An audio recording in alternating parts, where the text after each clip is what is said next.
Sir ಅಲ್ಲಿ sir ಸ್ವಲ್ಪ ಹಾಕಿ sir, ಎರಡು ಕೈಲ ತಗೊಳ್ಳಿ ಸರ್. ಈ ದಿನ ಕರ್ನಾಟಕ ಪ್ರದೇಶ ಕಾಂಗ್ರೆಸ್ ಸಮಿತಿಯಿಂದ ವಿಶೇಷವಾಗಿ ಕಾರ್ಯಕ್ರಮ ಮಾಡಿದ್ದಾರೆ. ಈ ಕಾರ್ಯಕ್ರಮದ ವಿಶೇಷತೆ ಏನು ಸರ್? ಈ ಕಾರ್ಯಕ್ರಮದ ವಿಶೇಷತೆ ಅಂದ್ರೆ ಇದು 81ನೇ ರಾಜೀವ್ ಗಾಂಧಿ ಯಾತ್ರೆಯವರ ಯಾತ್ರೆ ಹೋಗ್ತಾ ಇರೋದು. ಇದು ಮೊದಲನೇದಾಗಿ ಶುರು ಮಾಡಿದವರು ನಮ್ಮ ದಿವಂಗತ ಪ್ರಕಾಶ್ ಸಂಸಾರ್ ಅವರು. ಸೊ ಇಲ್ಲಿ ಏನೇ ಕಾರ್ಯಕ್ರಮ ಮಾಡಿದ್ರು ಮೊದಲನೇದಾಗಿ ಅವ್ರನ್ನ ನಾವು ಮತ್ತೆ ಸ್ಮರಿಸ್ಕೊಬೇಕಾಗುತ್ತೆ. ಇದನ್ನ ಈಗ ಅವರ ಮರಣದ ನಂತರ ನಮ್ಮ ದೊರೆಯವರು ಮುಂದುವರಿಸ್ಕೊಳ್ತಾರೆ. ಹಾಗಾಗಿ ನಾವು ಕಾಂಗ್ರೆಸ್ ವತಿಯಿಂದ ನಾವೆಲ್ಲರೂ ಒಗ್ಗೂಡಿ ಇವತ್ತು ಈ ಯಾತ್ರೆ ಇಲ್ಲಿ KPCC ಬರ್ತಾ ಇದೆ.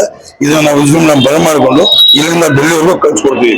ಮತ್ತೆ ಮುಂದಿನ ದಿನಗಳಲ್ಲಿ ಅದು ಯಾತ್ರೆ ಡೆಲ್ಲಿಗೆ ಹೋಗೋವರೆಗೂ ನಾವು ಹೋಗಿ ಅಲ್ಲಿ ನಾವು ಶ್ರದ್ಧಾಂಜಲಿ ಮಾಡ್ತೀವಿ. ಈಗ ನಾವು ಹಿರಿಯರ ತಮ್ಮಲ್ಲಿ ಒಂದು ಪತ್ರಿಕೆ ಏನು ತಪ್ಪಿಲ್ಲ ಅನ್ಸುತ್ತೆ ಸರ್. ಎಲ್ಲ ಹಿರಿಯರು ಸೇರ್ಕೊಂಡು ಮೊನ್ನೆ ದಿನ ಫ್ರೀಡಂ ಪಾರ್ಕ್ ಅಲ್ಲಿ ಒಂದು ಗ್ರೂಪ್ ಪ್ರತಿಭಟನೆ ಮಾಡಿದೆ. ರಾಹುಲ್ ಗಾಂಧಿ ಎಲ್ಲ ಹಿರಿಯರು ಬಂದು ಒಂದು ಯಶಸ್ವಿ ಪ್ರತಿಭಟನೆ ಮಾಡಿದೆ. ನಾವು ಏನ್ ಇಷ್ಟಪಡ್ತೀವಿ ಸರ್ ಪ್ರತಿಭಟನೆ ಬಗ್ಗೆ? ಪ್ರತಿಭಟನೆ ಅಂದ್ರೆ ಹಿಂದಿನ ಕಾಲದಲ್ಲಿ ಮೋದಿ ಸರ್ಕಾರ ಬಂದು ಮತಗಳ್ಳತನ ಮಾಡಿ ರಾಜ್ಯದಲ್ಲಿ ಮತ್ತು ರಾಷ್ಟ್ರದಲ್ಲಿ ಅವರು ಪ್ರಧಾನಮಂತ್ರಿ ಆಗಿರೋದ್ರಿಂದ ನಮ್ಮ ರಾಷ್ಟ್ರ ನಾಯಕರು ಪ್ರೂವ್ ಮಾಡಿದ್ದಾರೆ. ಹಾಗಾಗಿ ಅದರ ಬಗ್ಗೆ ನಾವು ರಾಷ್ಟ್ರವ್ಯಾಪ್ತಿ ನಾವು ಗಲಾಟೆ ಮಾಡಿ ಇದನ್ನ ಕಂಡುಹಿಡಿತೀವಿ, ಬಿಡಲ್ಲ. ಮತ್ತೆ ಅದೇ ವೆಂಕಟೇಶ್ವರ ಪ್ರತಿ ಅಂತಲ್ಲ ಸರ್, ನಾವ್ ಏನಿದೆ ಹಿರಿಯರು ಎಲ್ಲರೂ ಸೇರ್ಕೊಂಡು ಮೀಟಿಂಗ್ ಮಾಡಿ ಯಶಸ್ವಿ ಮಾಡಿದ್ರೆ ಒಂದು 5 ಗ್ಯಾರಂಟಿ ಕೊಟ್ಟು ಒಂದು 90,000 ಮೀಸಲಿಟ್ಟಿದ್ರೆ ಒಂದು ಬಡವರಿಗೋಸ್ಕರ ಬಡವರಿಗೆಲ್ಲ ಒಳ್ಳೇದು ಅನುಕೂಲ ಆಗ್ತದೆ. ಅದ್ರ ಬಗ್ಗೆ ತಮ್ಮ ಅನುಭವ ಎಕ್ಸ್ಪೀರಿಯನ್ಸ್ ಹೇಳಿ ಸರ್. ನೋಡಿ, ಇಂದು ಕರ್ನಾಟಕ ರಾಜ್ಯದಲ್ಲಿ ಕಾಂಗ್ರೆಸ್ ಸರ್ಕಾರ ಇರೋದ್ರಿಂದ ಮೊದಲನೇದಾಗಿ ಹೆಣ್ಣು ಮಕ್ಕಳು ಮುಂದಿದ್ದಾರೆ. ಕೆಲವು ಗಂಡಂದಿರು ಮನೆಯಲ್ಲಿ ಸಂಬಳ ತಗೊಂಡ್ಬಂದ್ರು ಕುರಿತದಿಂದ ಕುರಿತ ಚಟ್ಟದಲ್ಲಿ ಹೆಂಡತಿ ಮಕ್ಕಳಿಗೆ ಊಟ ಸೇರಿಸ್ತಾ ಇದ್ದಾರೆ. ಅದನ್ನ ನಮ್ಮ ಸಿದ್ದರಾಮಯ್ಯರು ಅನ್ನ ಭಾಗ್ಯ ಕೊಟ್ಟು ಖರ್ಚಿಗೆ 2,000 ರೂಪಾಯಿ ಕೊಟ್ಟು ಅವ್ರ ಜೀವನ ಸುಗಮವಾಗಿ ಮಾಡಿದ್ದಾರೆ. ಒಂದು ವಿನಂತಿ, ಪಕ್ಷದಲ್ಲಿ ಒಂದು 35 ವರ್ಷ ನಾವು ಕಾರ್ಯಕರ್ತರಾಗಿ ದುಡಿತಾ ಇದ್ದಾರೆ. ಅವ್ರು ಪೋಸ್ಟ್ ಒಂದು ಒಳ್ಳೆ ನಿಗಮ ಮಂಡಳಿಗಳ ಅಧ್ಯಕ್ಷ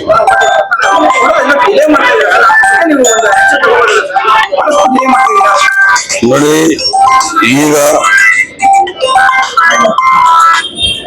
ನಮ್ಮ ರಾಜ್ಯದಲ್ಲಿ 2 ವರ್ಷ ಆಗಿದೆ ಸರ್ಕಾರ ಬಂದು. ಸೊ ಕಾರ್ಯಕರ್ತನ ಗುರುತಿಸಿ ಒಳ್ಳೆ ಕಾರ್ಯಕರ್ತನ ನಮ್ಮ ಸಿದ್ದರಾಮಯ್ಯ ಸಾಹೇಬ್ ಒಂದು DK ಶಿವಕುಮಾರ್ ಕೊಡ್ತಾ ಇದ್ದಾರೆ. ಸೊ ಇಲ್ಲಿ ಪಶ್ಚಾತ್ತಾಪ ಎಲ್ಲರಿಗೂ ಬಂದು ಬರುತ್ತೆ. ಈಗ ನಿಧಾನ ಏನ್ ಮಾಡಿ ಕೊಡ್ತಾ ಇದ್ದಾರೆ. ಆದ್ರೆ ಪರಿಸ್ಥಿತಿಗಳು ಸ್ವಲ್ಪ ಸರಿಗಿಲ್ಲ. ಹಾಗಾಗಿ ಮುಂದಿನ ದಿನಗಳಲ್ಲಿ ಎಲ್ಲರಿಗೂ ಸಿಗುತ್ತೆ ಅಂತ ನಮ್ಮ DK ಸಾಹೇಬ್ ಹೇಳಿದ್ದಾರೆ.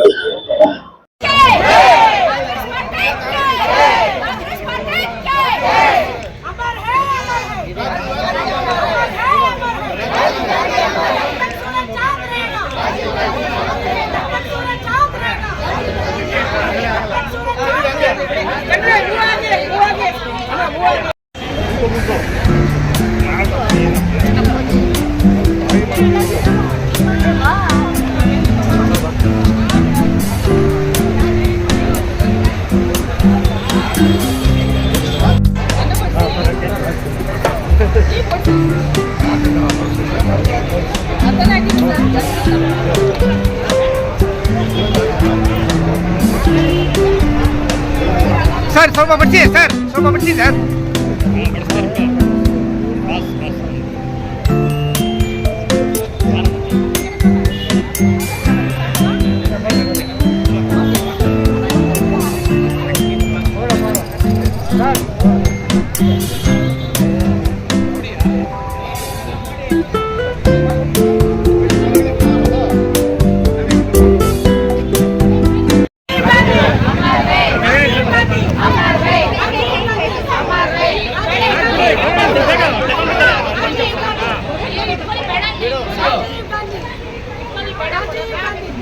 ಮೊಬೈಲ್